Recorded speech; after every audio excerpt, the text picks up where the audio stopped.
Bom, na internet a gente segue ao vivo e falando no governo, né? Ele deve adotar a estratégia Brasil Soberano, o tema Brasil Soberano para o feriado de 7 de setembro, né? No mote, Carla, na esteira dessas sanções todas.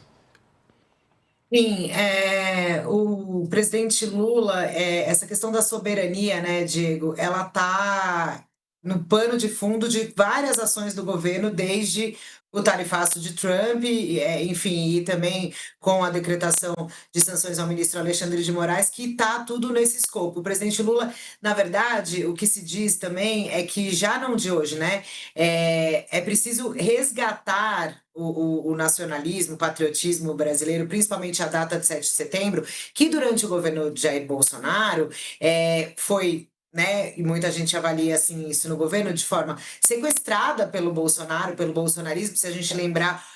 Foi em alguns 7 de setembro que o ex-presidente subiu num palanque aqui em Brasília xingando Moraes e Barroso, né? E também na Paulista, com xingamentos aos ministros supremos, escalando a crise durante o governo dele com o STF, enfim.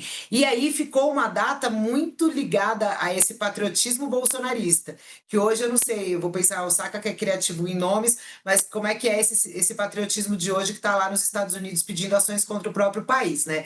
E aí, no caso, o governo Lula, no começo, o primeiro slogan, né, foi reconstrução, união, tinha muito isso, mas já faz um tempo que o ministro das Comunicações, Sidônio Palmeira, ele fala que a gente precisa aí o governo precisa olhar para frente, pensar em novas formas de abordar. E aí não tem jeito, a palavra soberania é a que está no momento, né, gritando ali nos discursos do presidente, na mesa do presidente, que tem sido uma palavra que dá para ser usada em vários discursos diferentes, né, políticos e econômicos, para poder mostrar o que o governo está tentando colocar na frente, né? Tinha muita questão da defesa da democracia também, mas essa soberania é um pouco isso, Diego, no momento em que a gente está com dificuldades de negociação com os Estados Unidos, né, com imposição de tarifas e com esse embate aí que envolve o ministro Alexandre de Moraes, né, o foco nele, por conta do julgamento do ex-presidente Jair Bolsonaro, pensando que Trump está achando que poderia influenciar de alguma forma e a gente está vendo que não. Exatamente. Você que está no YouTube, obrigado pela sua companhia. Deixa aí o like na nossa transmissão. Vou registrar aqui algumas participações. Socorro Araújo, José Walter Rocha. Eu vi que a Cíntia Carvalho estava aqui agora há pouco também. Obrigado pela audiência. Cíntia, Denise Balestra, eu vi agora há pouco aqui também. É isso aí. Sigam comentando e deixem um like para que mais pessoas recebam o nosso sinal. O presidente Lula hoje falou sobre como países estrangeiros, utilizam o desmatamento como justificativa para medidas protecionistas e o crime organizado também para violar a soberania dos países. Veja aí. Há muito tempo que os países ricos nos acusam de não cuidar da floresta. Aqueles que poluíram o planeta tentam impor modelos que não nos servem. Utilizam a luta contra o desmatamento como justificativa para o protecionismo. Usam o combate ao crime organizado como pretexto para violar nossa soberania. Sakamoto, e essa fala do presidente Lula? Olha, não é a primeira vez que eu vou criticar o Lula por isso, não. O Lula vem usando esse discurso há muito tempo. Tem uma meia-verdade nesse discurso e ele está usando essa meia-verdade no discurso.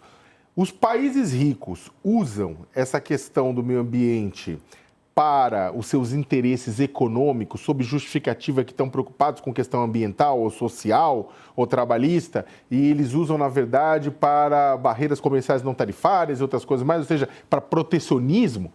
Sim, fato, isso acontece.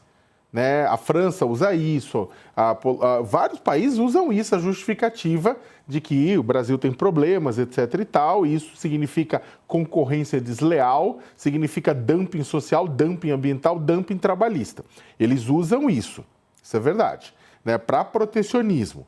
Não significa que dentro da Europa ou em outros lugares do mundo não tem gente preocupada nesse país com a situação do mundo e do planeta. Não é isso. Mas muitos governos usam de forma protecionista. Fato. Dito isso, esse mimimi, que não é a primeira vez que o presidente usa isso, no primeiro mandato ele falava isso, segundo mandato ele falava isso, que falava o quê? Que olha, o governo ele vem fazendo isso, então como se o Brasil fosse vítima, como se a gente estivesse fazendo totalmente a lição de casa. E não está.